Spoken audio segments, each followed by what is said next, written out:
سیرت کی کتابوں میں آتا ہے کہ ایک یہودی نے کچھ سودا لینے کے لیے اپنے بیٹے کو بازار بھیجا۔ یہودی کا بیٹا جب بازار پہنچا، گلی سے گزر رہا تھا کہ اس کی نظر حضور اکرم صلی اللہ علیہ وسلم والضحیٰ کے چہرے پر پڑ گئی۔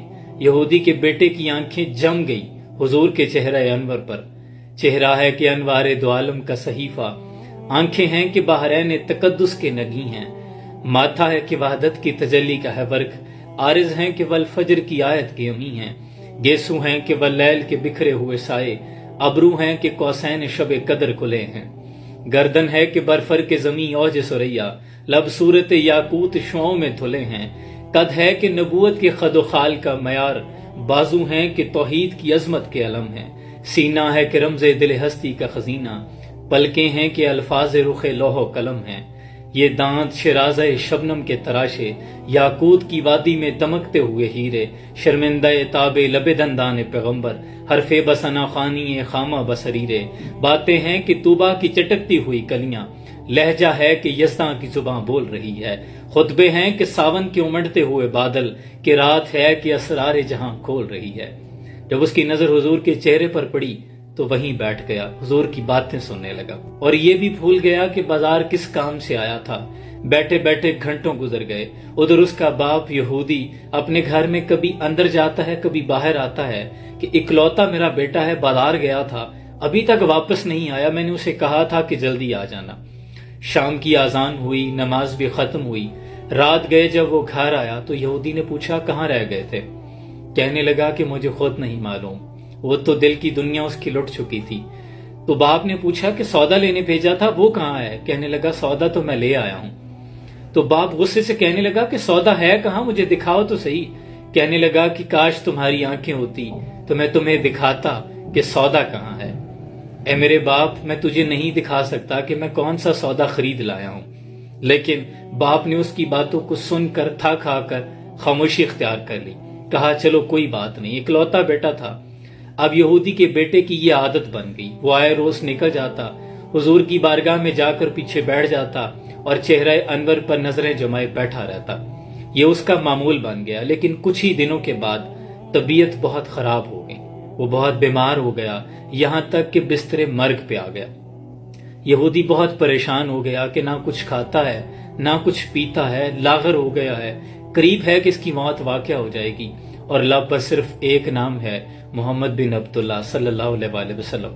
یہودی کو اور کچھ نہیں سوجا، حضور کی بارگاہ میں تشریف لے آیا، آ کر کہنے لگا کہ اے محمد صلی اللہ علیہ وسلم، محمد بن عبداللہ، حالانکہ میں آپ پر ایمان نہیں رکھتا، لیکن کیا کروں، میرا بیٹا آپ پہ دل ہار بیٹھا ہے، خدا کے لیے ایک نظر آ کر اپنے عاشق کو دیکھ لیجئے، شاید اس کی جان نکل جائے۔ قربان جاؤں مصطفیٰ کریم آقا صلی اللہ علیہ وسلم کی رحمت للعالمین پر سراپے رحمت بنے ہوئے حضور نے یہ نہیں فرمایا یہودی سے کہ آپ چلے جائیں میں آتا ہوں۔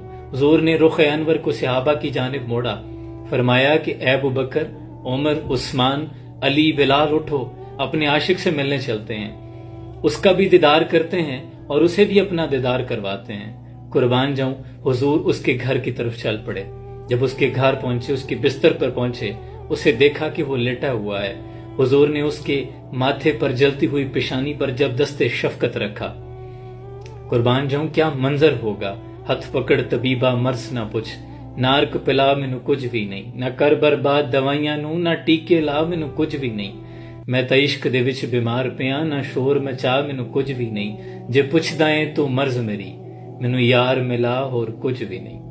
جب حضور نے جلتی ہوئی پیشانی پہ ہاتھ رکھا ہوگا، روح تک اتر گئی ہوگی تاثیر مسیحائی کی، اس کے مقدر پہ قربان جاؤں، حضور نے جب ہاتھ رکھا تو بے جان جسم میں جان سی آ گئی۔ وہ جن کے آنے سے مرجھائی کلیاں کھلی، اس کو لے باد محمد پہ لاکھوں سلام، جن کے آگے تنی گردنیں چھپ گئی، اس خدا داد شوکت پہ لاکھوں سلام۔ جب اس کے چہرے پر مسکراہٹ آئی، آنکھوں میں جیسے زندگی لوٹ آئی ہو، اس نے آنکھیں کھولی، حضور کے چہرے پہ نظر پڑی تو جیسے پھر سے زندگی مل گئی ہو۔ حضور نے فرمایا اب آنکھ کھل گئی ہے تو کلمہ پڑھ لو۔ یہودی کا بیٹا یہودی کی طرف دیکھنے لگا تو باپ کہنے لگا کہ اب میری طرف کیا دیکھتا ہے، جیسے محمد بن عبداللہ کہتے ہیں ویسا کر لو۔ تو یہودی کا بیٹا کہنے لگا کہ حضور میرے نامہ اعمال میں تو کچھ نہیں ہے۔ حضور نے فرمایا تو مجھ پہ ایمان لے آ، تو میرا ہو جا جنت تیری ہو جائے گی، تجھے جنت پہنچانا میرا کام ہے۔ ابھی اس نے کلمہ پڑھا ہی تھا، آخری الفاظ نکلنے تھے لب سے، محمد رسول اللہ۔ کلمہ جسم میں داخل ہوا کہ روح پرواز کر گئی۔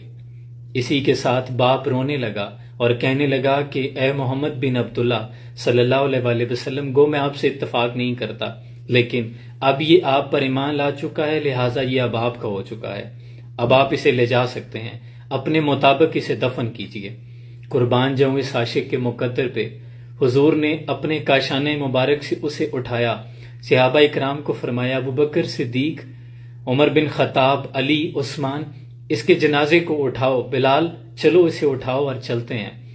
اس عاشق کے مقدر دیکھیے کہ صحابہ کی جماعت پیچھے چل رہی ہے، حضور آگے چل رہے ہیں۔ صحابہ نے غسل دیا، کفن دیا، قبر کھودی گئی۔ قربان جاؤں مصطفیٰ کریم آقا صلی اللہ علیہ وآلہ وسلم خود قبرستان تشریف لے گئے، بلکہ اس کی قبر میں حضور خود تشریف لے آئے، اور حضور اس کی قبر کے اندر پاؤں کے بل نہیں بلکہ پاؤں کی انگلیوں کے بل چل رہے ہیں۔ حضور نے اس کو خود اپنے ہاتھوں مبارک سے قبر میں اتارا اور کافی دیر تک حضور قبر کے اندر کھڑے رہے۔ حضور کا چہرہ زرد ہو گیا۔ جب حضور باہر تشریف لے آئے تو صحابہ نے پوچھا یا رسول اللہ صلی اللہ علیہ وآلہ وسلم، حضور آپ نے خود کو کیوں تھکایا؟ آپ ہمیں حکم ارشاد کرتے، ہم اسے خود قبر میں اتارتے۔ تو حضور نے فرمایا کیا میں نے اس سے وعدہ نہیں کیا تھا کہ میں اس کی قبر کو جنت بناؤں گا، یہ اسے جنت لے جاؤں گا، اس لیے مجھے خود قبر میں آنا پڑا۔ تو صحابہ نے پوچھا یا رسول اللہ آپ انگلیوں کے بل کیوں چل رہے تھے؟ تو حضور نے فرمایا کہ حور و ملائکہ کا اتنا رش تھا اس کی قبر کے اندر کہ مجھے جگہ نہیں مل رہی تھی، مجھے انگلیوں کے بل چلنا پڑا۔ میں نہیں چاہتا تھا کہ کسی ملائکہ کے پاؤں پہ میرا پاؤں آ جائے۔ اور حضور کی آنکھوں میں آنسو تھے، اور حضور یہی دعا فرما رہے تھے کہ اللہ تیرا شکر ہے تو نے میرے صدقے اس شخص کو بخش دیا، اللہ تیرا شکر ہے تو نے میرے صدقے اس شخص کو بخش دیا۔ قربان جاؤں اپنے ایک امتی کے لیے حضور کتنا درد رکھتے ہیں۔ پہلے سجدے پہ روز ازل سے درود، یادگاری یہ امت پہ لاکھوں سلام۔ اے امتی تیرے بختوں پہ قربان جاؤں، کس قدر شفیق آقا کا تو امتی ہے۔ قطرے کو سمندر، ذرے کو ستارہ کرتے ہیں، کونین کو خم آ جاتا ہے جب زلف سنوارا کرتے ہیں۔ فدا کا امی و ابی یا رسول اللہ صلی اللہ علیہ وآلہ وسلم۔ سلام پہنچے۔